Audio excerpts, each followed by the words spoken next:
company donating to a political party does not automatically prove that it received a government favor. But when donations, corporate interests, and government regulatory action appear in the same timeline, citizens have every right to demand transparency.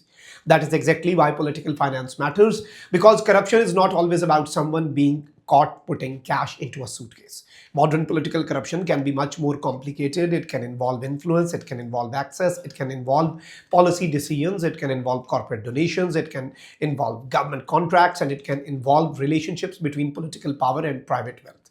That is why the electoral bond controversy is so significant. It exposes the vulnerability of political systems when money enters politics without sufficient transparency.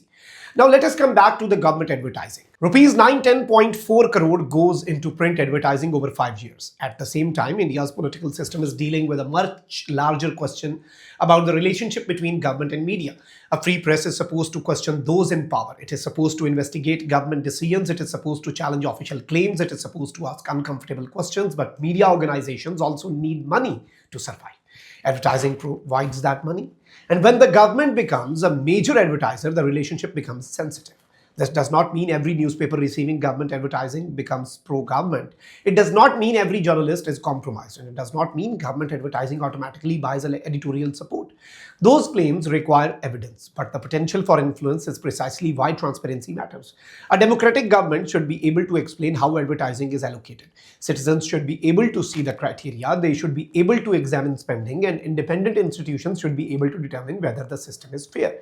The Modi government therefore faces a question much bigger than one newspaper advertisement budget. It is a question about institutional transparency, and that brings us to another controversial relationship. Narendra Modi and India's biggest corporate groups. One name repeatedly appears in political debate: Adani. The Adani group became the center of an international controversy after US-based short seller Heidenberg Research published allegations against the conglomerate in 2023. Heidenberg alleged corporate wrongdoing and stock manipulation. The Adani Group rejected the allegations. India's market regulator SEBI investigated the matter. The controversy also generated political questions because Gautam Adani's business empire had expanded dramatically during the years of Modi's political dominance.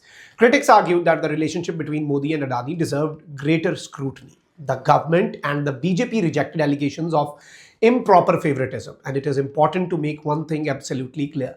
The existence of a political relationship or business success does not by itself establish corruption, but in a democracy, powerful relationships deserve scrutiny, especially when the relationship involves political leaders and some of the country's most powerful corporations. This is why the debate around Modi cannot simply be reduced to one allegation.